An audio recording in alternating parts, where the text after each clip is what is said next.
Welcome back to Your Health Matters. My guest today is Don Wills, Director of the Wellness Center here at Kingman Regional Medical Center. Thanks for being on the show, Don. Oh, sure. Thanks. You know, we were talking at the beginning of the show about New Year's resolutions, and I think a lot of times that people kind of set themselves up almost with New Year's resolutions, thinking, you know, they get all excited, they're going to make all these changes, and then a week or two later, oh, well, I didn't do it, so forget it.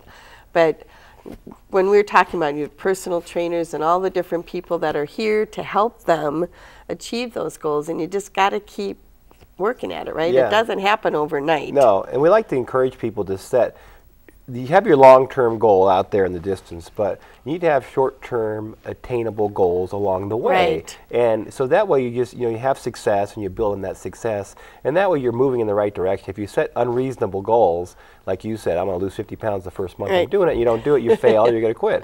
Right. So put that as a long-term goal, and then set those attainable short-term goals along the way. That helps a lot to do that. It does make a difference. And having those tools in place, like we talked about, and for all ages.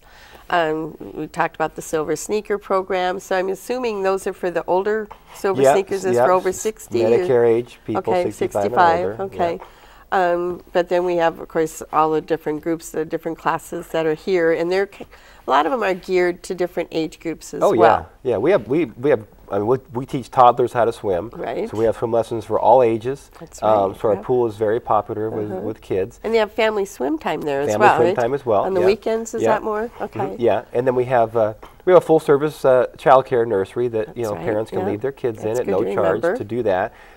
Which once again differentiates us from other facilities that don't have that. Right. Certainly, so that's a big plus and a big selling point for a lot of parents who want to be able to work out, but one of the barriers might be what do with my kids. Sure. Yeah. Exactly. Kids can join the gym.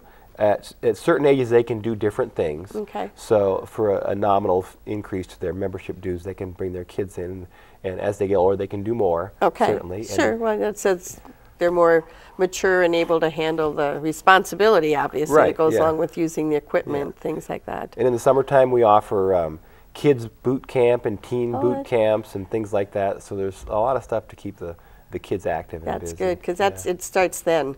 Yeah, absolutely. Obviously, we get those bad habits as children, and the older we get, the harder it is to change them. Yeah, that's right. That's start them off right. And the different classes we were talking about, there's Pilates, there's Jazzercise, Zumba, of course, is a really popular one right now. The arthritis classes, I was trying to think, yoga. Yoga, right? Spinning classes. Spinning, right. They're very popular. So we try to stay on top of all the latest things that are going on, all the trends, and then gear our classes from a lot of real easy beginner level things. We have a class they just say sit down the whole time and do it. So it's designed for people who might have a hard time standing upright when they do it, but they can still get some exercise in. So it goes from that easy level to the high level, high energy Zumba classes and everything in between. Okay, that's really good. Well, I know in a number of different classes I've participated, the instructors have always been really good at kind of guiding you as you're doing it, because that's always the first time. I always make sure I'm in the back of the class and nobody's watching me. But having those instructors that are trained and can give you the tips on what you're doing, how you make sure you're doing the next steps right, and that kind of stuff. Yeah, all our instructors are certified to teach group exercise, and in many cases have an additional level of certification. Like for Zumba, it's a different certification level. For Teach a Spin class, you have you learn those kinds of things. Sure. So, and it's not just the ability to dictate a great workout. It's also, like I said, the motivational aspects of helping people achieve their goal and keep them going, and looking at their form and all those kinds of things. Yeah, it makes a big difference. And it's interesting, I think one of the things maybe why people don't always realize this is here, of course it's attached to the Medical Professional Center, and it's called the Del E. Webb Wellness Center. And I don't know if the community realizes that I think it's 12 years ago now. 99, yeah. Yeah, that we got the grant. It was a gift from the Del E. Webb Foundation that helped KRMC build this facility to begin with. Yeah. And part of the, of course, reason we got that monies was the promise that we would call it the Del E. Webb Wellness and Rehabilitation Center, that long name. But it does designate the donor, if you would, of the Sure, yeah, building. They gave yeah. us $1 million to build this. That's great. And that really started it off. And so our conference centers are here, the different conference rooms, as well as we mentioned the racquetball, basketball. I mean, it's such a full service, and it's such a great gift for the community, and Yeah. it's kind of a hidden gem sometimes. Like I Yeah, said, it really I almost is. wish there was like a one big glass wall, so when people would drive by, they could see what's Yeah, in well, there. and as you mentioned earlier, it's a focus KRMC has made towards not only treating the sick, but preventive medicine. Right. And understanding the role that we play in the community, Right. and it's taking care of everybody from all ages, all aspects of the continuum of health and Right. wellness. And Yeah. so that's just tremendous to be able to say we're a part of that, and this community, I think, appreciates that too. I do too. I do too. Now, Don, have you always, I mean, I know you're very healthy. In fact, you do bodybuilding, and I don't know how much you want to talk about that, but have you always been into fitness, even as a young person? Yeah. How did you get into Yeah, it? I was always active as a kid and Okay. enjoyed it, and thought, what, I wonder if I can make a living somehow Yeah. doing that. And so I just kind of focused on that, had aspirations to be a coach and a PE teacher kind of thing. And Oh, then okay. It kind of, as I went on in college, I decided I wanted to focus more on the fitness aspects of things like that. So Okay. I did that because I just enjoy it myself personally. Like you say, I like to. When it ties well, if you can have your passion, you can get Yeah. paid for it. What a great Yeah, job, you can't right? beat that. And I like working in a setting where people are on their leisure time, so Right. they're not quite under the same kind of stress, Stress, they're going to yeah. be in Right. in a work environment that's traditional. And so Sure. I like that. I like the fact that we can help people and contribute to the quality of their lives, and that's Yeah. what we do. So what does a person have to do to become, like, say, a physical trainer, a personal trainer? that we Personal could- trainers have to either have a degree in a field of exercise science or physical education, something like that, or just a certification from one of the accredited agencies that certifies personal trainers. Okay. So, and that's specific towards that, and that's a pretty rigorous, both practical and written exam they'll take to be certified. Okay. Then they're also required to maintain continuing education credits so that they stay current and Right, up to okay. date on what's going on. So all our trainers are certified and do that. Same with our group exercise instructors. They all have a certification. They have to maintain their continuing education credits as well. Great. Well, and I know it, like we've talked about, science is constantly changing, and the adding the different classes as you guys are staying abreast of what's hip and what's new. Yeah. So you're adding those new classes as they come up. And yeah, you change Zumba's a things good out, example of right? that. Yeah, and the traditional high impact aerobic classes are a thing of the past. You Right. just don't see those anymore. Right, yeah. And so it evolves all the time. The latest, greatest thing. But you do fun things too, like you've got the country line dance. So you had a Yeah. class doing that for a while, which is We still have that, yeah. You're Yeah. enjoying.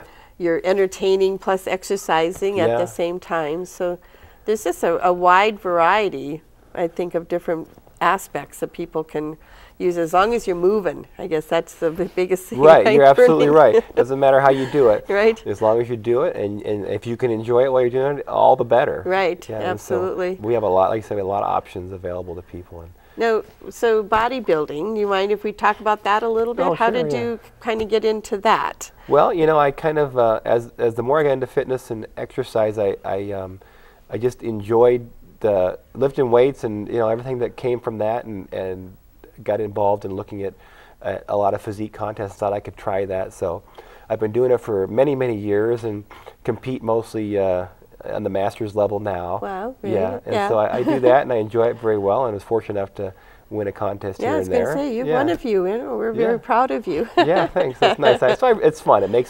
It gives me a goal, and everyone I think it's really crucial that if you are exercising on a regular basis, you need to have some sort of goal to shoot for. I was just It going to helps ask to you about motivate that. And so when people are setting resolutions, and we talked about that a couple of times now, but setting realistic resolutions, maybe that's another thing that kind of sets people up. Like we said, you're not going to lose 50 pounds right away. So what is a reasonable New Year's resolution for someone? Well, for someone, let's give an example of someone who hasn't been exercising at all. Right. So the first thing they need to do is I'm going to develop consistency. I'm going to get to that gym 3 to 5 days a week, whatever it is. So set that stretch goal of 5, but if you hit 3, you still reached your goal, so that's successful. So you've integrated that into your life. I think that's the most important thing, to make Do the it exercise consistently. part of your routine. You know, you brush your teeth every day, and and everything else that you do on a regular routine basis, you need to make exercise part of that. So once you accomplish that and make it a habit, I think that's really half the battle to do that. So that's goal number 1. Then after that, you can start setting those long-term goals. Say, okay, now that I know I can exercise regularly and I'm in the routine, then I have a weight loss goal, and it might be 25 pounds by the end of the year. So I know that I can lose 2 pounds a month. You know, at that rate to reach that. And that's a reasonable expectation. And then you can track your progress, and if you didn't do it, you can look back and see maybe what I did differently that month, and then just get back on track. So a lot of things like that I think are best, but I think it's really important to develop the habit and make it a part of your routine. And probably, you know, maybe doing some journaling or something as you're tracking your food journal. I know when I worked with trainers, they always, you know, say it's good to keep track of what you're putting in as well as what you're taking out. Very important, you know, Sometimes you're surprised. You go, oh, I forgot I ate that. I know. If you don't write it, then you don't think about it. Yeah, that's right. You really don't. And that's important to do that. And that way you make yourself accountable to yourself for that. Yeah. And that accountability, like we talked about earlier, really having someone, for me, what helped me the most was having someone that I knew was expecting to meet me at a certain time in the gym and was going to talk to me about how I'd been doing, what I'd been doing since the last time we saw each other, kind of thing. And it really did make a big difference for me. And I think, you know, someone, even if they decide that the trainer option is what they want, if you can find a friend or a partner to exercise with, you get that same level of accountability. It's like, I know my friend's going to meet me there at 6 o'clock, so I'm not going to stand them up. I'm going to be there. I might stand myself up. It's just me. But not if I know they're waiting for me. So that helps as well. So you guys can keep each other accountable. That's a good idea. Yeah, getting a buddy system in place. Well, Don, if anybody has any questions, they can reach you at the Wellness Center, right? And again, that number is 692-4600.